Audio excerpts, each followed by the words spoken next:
19 ਸਾਲ ਦਾ ਸੀ, ਚੰਗਾ ਖਿਡਾਰੀ ਸੀ, ਪਰ ਨਸ਼ਾ ਜਿੱਤ ਗਿਆ। ਤਰਸੇਮ ਸਿਆਂ ਇਹ ਸੱਗ ਦਾ ਸੇਕ ਤਾਂ ਘਰ ਘਰ ਪਹੁੰਚਿਆ, ਪਰ ਬਸ ਹੁਣ ਹੋਰ ਨਹੀਂ। ਪੰਜਾਬ ਸਰਕਾਰ ਨੇ ਨਸ਼ਿਆਂ ਦੇ ਵਿਰੁੱਧ ਇੱਕ ਸਖਤ ਮੁਹਿੰਮ ਚਲਾਈ ਹੈ ਤੇ ਅਸੀਂ ਸਾਰਿਆਂ ਨੇ ਇਹਨਾਂ ਦਾ ਸਾਥ ਦੇਣਾ ਕਿ ਅੱਜ ਤੋਂ ਬਾਅਦ ਨਾ ਇਸ ਪਿੰਡ ਵਿੱਚ ਨਸ਼ਾ ਵਿਕੂਗਾ ਤੇ ਨਾ ਹੀ ਕਿਸੇ ਨਸ਼ਾ ਵੇਚਣ ਵਾਲੇ ਨੂੰ ਇੱਥੇ ਵੜਨ ਦਿੱਤਾ ਜਾਊ। ਜਿਹੜੇ ਨਸ਼ੇ ਵਿੱਚ ਫਸੇ ਹੋਏ ਨੇ ਉਹਨਾਂ ਨੂੰ ਨਸ਼ਾ ਮੁਕਤੀ ਕੇਂਦਰ ਵਿੱਚ ਭਰਤੀ ਕਰਾਵਾਂਗੇ। ਕੋਈ ਵੀ ਨਸ਼ਾ ਤਸਕਰ ਦੀ ਜ਼ਮਾਨਤ ਨਹੀਂ ਕਰਾਏਗਾ। ਵਾਅਦਾ ਕਰੋ, ਅਸੀਂ ਆਪਣੇ ਪਿੰਡ ਨੂੰ, ਆਪਣੇ ਪੰਜਾਬ ਨੂੰ ਨਸ਼ਾ ਮੁਕਤ ਕਰਕੇ ਰਹਾਂਗੇ।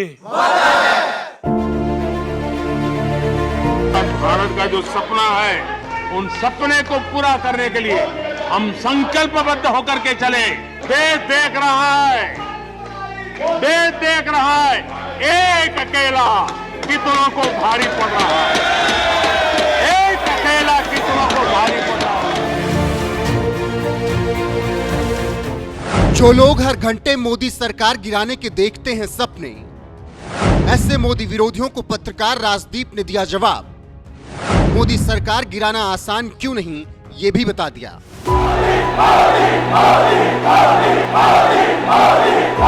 सौगंध मुझे इस मिट्टी की, मैं देश नहीं मिटने दूंगा, मैं देश नहीं रुकने दूंगा, मैं देश नहीं झुकने दूंगा।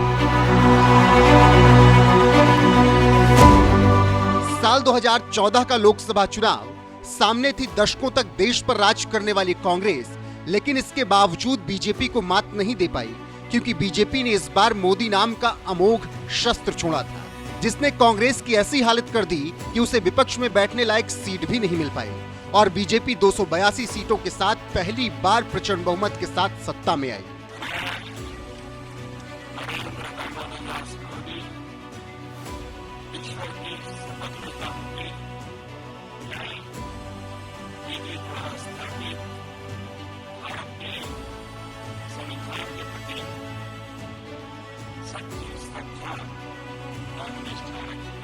पांच साल बाद आया साल 2019 का लोकसभा चुनाव, जब कांग्रेस को लगा सत्ता विरोधी लहर के दम पर बीजेपी को हरा देगी, लेकिन इस बार भी कांग्रेस को विपक्ष में बैठने लायक सीट नहीं मिली, जबकि बीजेपी और भी ताकतवर बनकर उभरी और 303 सीटों के साथ सत्ता में लौटी।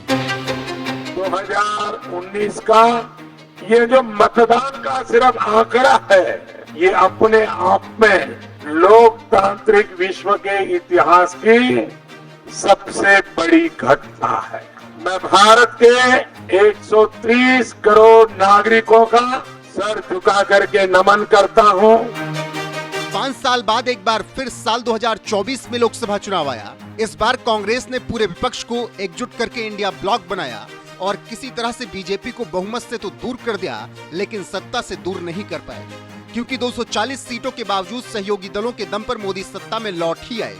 लेकिन इसके बावजूद कांग्रेस इसे खुद की जीत मानते हुए छाती ठोककर जश्न मनाती रही, क्योंकि उसके साथ साथ तमाम विपक्षी पार्टियों और कुछ यूट्यूबर पत्रकारों को लगता है कि मोदी सरकार चंद्रबाबू नायडू के 16 सांसद और नीतीश कुमार के 12 सांसदों के समर्थन यानी बैसाखी पर टिकी है।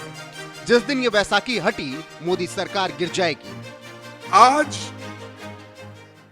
बीजेपी ऐसी हालात में है, वो उनकी खुद की सरकार नहीं बना सके,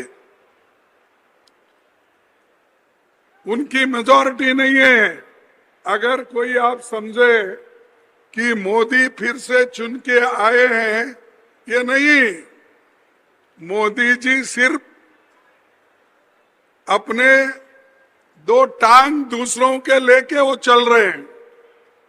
एक टांग है टीडीपी की और एक दूसरी टांग है बिहार के हमारे नीतीश बाबू की। ये दोनों टांगों पे चल रहे हो। अगर वो कभी थोड़ी सी उसको लात मार दिए तो मोदी जी कभी भी गिर सकते हैं।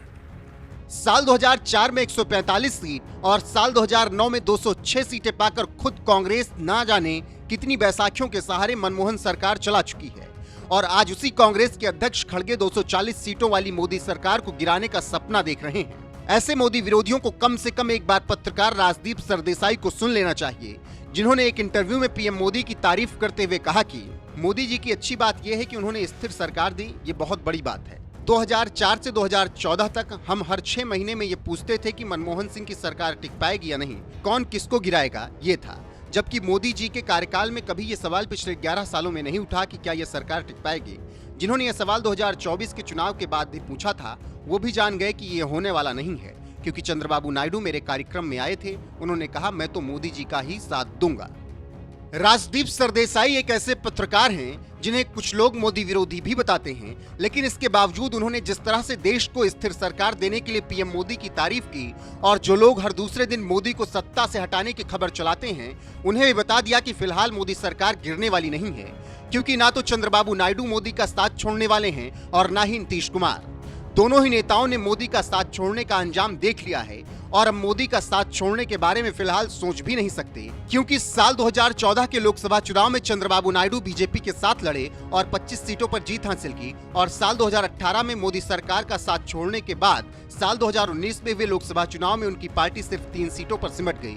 2014 में हुए आंध्र प्रदेश विधानसभा चुनाव में भी चंद्रबाबू नायडू बीजेपी के साथ लड़कर सत्ता में आए थे और मुख्यमंत्री बने थे, जबकि बीजेपी का साथ छोड़ने के बाद जब 2019 के विधानसभा चुनाव में उतरे तो 175 में से सिर्फ 23 सीटें ही मिली थी। चंद्रबाबू नायडू ने मोदी के साथ ही चुनाव लड़ा और मोदी के बिना भी चुनाव लड़ा, लेकिन उन्हें सबसे ज्यादा फायदा मोदी के साथ चुनाव लड़ने में हुआ जब उनकी पार्टी ने अच्छा प्रदर्शन किया। यही वजह है कि 2024 के लोकसभा चुनाव और आंध्र प्रदेश विधानसभा चुनाव में चंद्रबाबू नायडू ने मोदी के साथ लड़ना ही बेहतर समझा, जिसका असर ये हुआ कि नायडू की पार्टी लोकसभा चुनाव में 3 से 16 सीट तक पहुंच गई और आंध्र प्रदेश की सत्ता में भी दोबारा वापस आ गई, जहां वो बतौर मुख्यमंत्री सरकार चला रही। अब आप बताइए, क्या चंद्रबाबू नायडू दोबारा मोदी का साथ छोड़ने की हिम्मत जुटा सकेंगे? शायद नहीं, लेकिन यह बात मोदी विरोधियों को समझ में नहीं आती। ऐसे लोगों को मुंहतोड़ जवाब देते हुए वरिष्ठ पत्रकार राजदीप सरदेसाई ने जिस तरह से देश को स्थिर सरकार देने के लिए पीएम मोदी की तारीफ की और उन्हें बता दिया कि फिलहाल नायडू कहीं नहीं जाने वाले हैं, उनकी इस राय पर आपका क्या कुछ कहना है? अपनी राय कमेंट कर हमें जरूर बताएं। साथ ही 2024 का लोकसभा चुनाव जीतने के बाद पीएम मोदी ने क्या कुछ कहा था, वो भी सुन लीजिए। साथियों, हम लोग जब 4 जून के नतीजे चल रहे थे, मैं तो अपने काम में कुछ व्यस्त था, बाद में फोन आना शुरू हो गए,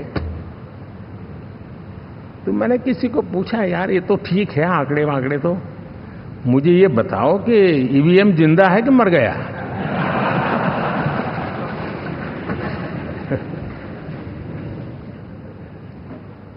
क्योंकि ये लोग तय करके बैठे थे कि भारत के लोकतंत्र और लोकतंत्र की प्रक्रिया के प्रति विश्वास ही लोगों का उठ जाए, और लगातार ईवीएम को गाली देना। और मुझे तो लगता था कि शायद इस बार वो ईवीएम की अर्थी का जुलूस निकालेंगे, लेकिन 4 जून शाम आते आते उनको ताले लग गए, ईवीएम ने उनको चुप कर दिया। ये ताकत है भारत के लोकतंत्र की, ये ताकत है भारत की निष्पक्षता की, ये भारत की ताकत है भारत के चुनावी तंत्र की, चुनाव आयोग की। और मैं मानता हूं कि ये आशा करता हूं कि 5 साल तो अब ईवीएम शायद मुझे नहीं सुनाई देगा, लेकिन जब 29 में हम जाएंगे तो फिर से शायद ईवीएम को लेकर के नाचने की शुरुआत करेंगे, क्योंकि इनके सुधरने की संभावना बहुत कम है। आप देखिए, चुनाव के समय मैंने पहली बार देखा, शायद हर तीसरे दिन इलेक्शन कमीशन के काम में रुकावट आए, इसके लिए सुप्रीम कोर्ट के दरवाजे खटखटाए गए, भांति भांति की एप्लीकेशन, और एक ही टोली थी। और लोकतंत्र के प्रति जिनका भरोभार अविश्वास है, ऐसे लोग सुप्रीम कोर्ट का उपयोग करते हुए कैसे रुकावट डाले, इसका निरंतर प्रयास करते रहे। और चुनाव आयोग की ताकत का एक बड़ा हिस्सा अदालतों में, इस पीक आवर्स में, चुनाव के पीक आवर्स में, यानी कितनी निराशा लेकर के ये लोग मैदान में आए थे, कि उन्होंने पूरा हमला उसी इंस्टीट्यूट पे लगा दो, ताकि चुनाव के कोई भी परिणाम आए हम दुनिया के सामने भारत को भी बदनाम कर लें। ये षड्यंत्र का हिस्सा था दोस्तों, और कभी भी देश उनको माफ नहीं करेगा। साथियों, इंडी गठबंधन वाले जब ईवीएम का विरोध करते हैं तो मैं सिर्फ एक चुनाव के रूप में नहीं देख रहा। मैं मानता हूं ये लोग मन से पिछली शताब्दी के सोच वाले लोग हैं। वे टेक्नोलॉजी को हम महत्व न समझते हैं, न टेक्नोलॉजी स्वीकार करने को तैयार है। और ये सिर्फ ईवीएम में दिखाई दिया ऐसा नहीं, यूपीआई में दिखाया। जब हमने कहा कि हिंदुस्तान के लोग डिजिटल ट्रांजैक्शन करेंगे, फिनटेक की दुनिया में आज हिंदुस्तान का नाम हो गया, मानने को तैयार नहीं। आधार आज देश की एक पहचान बना है। मैं तो देख रहा हूं कि मुझे कई देश कहते हैं कि हमें आधार की पद्धति से आगे बढ़ना है, आप कैसे मदद कर सकते हैं। उस आधार को रोकने के लिए सुप्रीम कोर्ट में बार बार जाकर के परेशानियां पैदा की। यानी मूलतः ये प्रगति के विरोधी, आधुनिकता के विरोधी, टेक्नोलॉजी के विरोधी इंडी अलायंस हमने देखा है